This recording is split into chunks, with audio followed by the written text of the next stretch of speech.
Igitabo cy'Intangiriro umutwe wa 49. Yakobo aha umugisha abahungu be uko ari 12.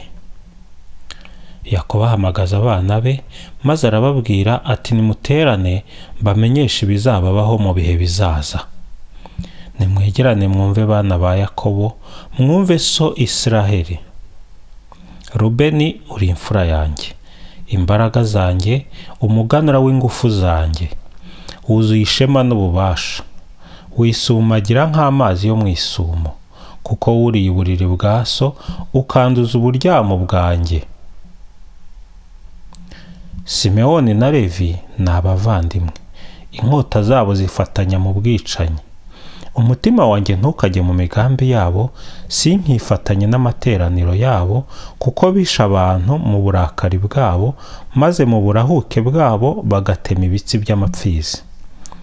Burakavumwa uburakari bwabo bukaze n'umujinya wabo ukabije.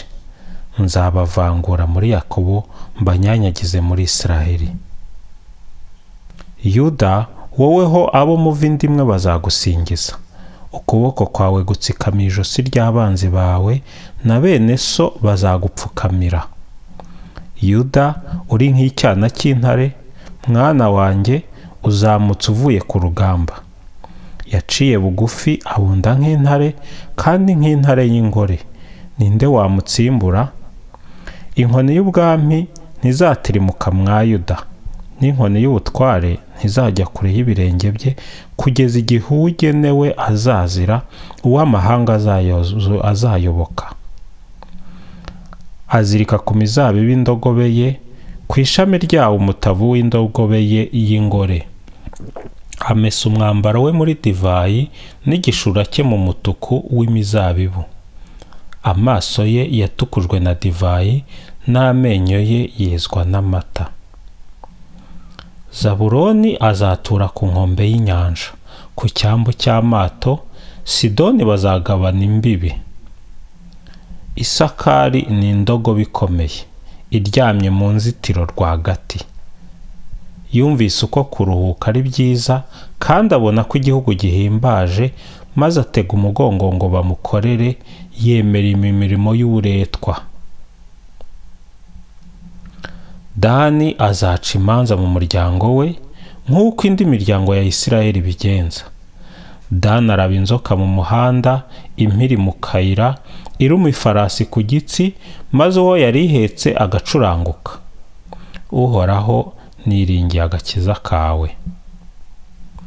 Gadi abambuzi baramwambura, nawe akambura abasigaye inyuma. Asheri agira ibyo kurya binuze, akagabura ibyo kurya bikwiye umwami. Nefutali ni imparakazi yiruka cyane, ikabyara ibyana biteye ubwuzu. Yozefu ni urugemwe rushinze hafi y'isoko idudubiza, amashami yaryo akarenga hejuru y'urukuta rw'urugo. Abarashi baramugondoje, bamurasa bamusagariye. Ariko umuheto we ntiwavumwe, n'amaboko ye yagumanye umurego, abikesheje ikiganza cy'Imana nyir'ubutwari ya Yakobo, n'izina ry'umushumba n'urutare bya Israheli, abikesheje Imana, Imana ya so, ihora igufasha, na nyir'ububasha uguha umugisha. Imigisha y'ijuru mu kirere, imigisha y'inyenga ibundikiye ikuzimu, imigisha y'amabere ye n'iyindi byara. Dore imigisha ya so isumba imigisha y'imisozi yahozeho, n'ibyifuzo by'imirambi ya kera. Irakoranire ku mutwe wa Yozefu, ku ruhanga rw'uwagizwe indatwa mu bavandimwe be.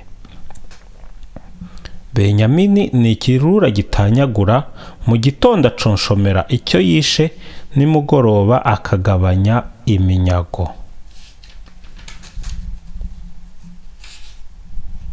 Urupfu rwa Yakobo. Aba bose nibo bagize imiryango 12 ya Isiraheli, kandi ngibyo ibyo se yababwiye. Yabahaye umugisha, aha buri muryango umugisha uwukwiriye. Nuko arabategeka ati, ngiye gusanga abanjye, muzampambe hamwe na ba sokuru mu buvumo muri mu murima wa Efuroni w'umuheti. ubwo buvumo buba mu murima w'i Makipela ahareba imambure mu gihugu cya Kanahani. Aburahamu yawuguze na Efuroni w'umuheti ngo uw'ubukonde bajye bawuhambamo.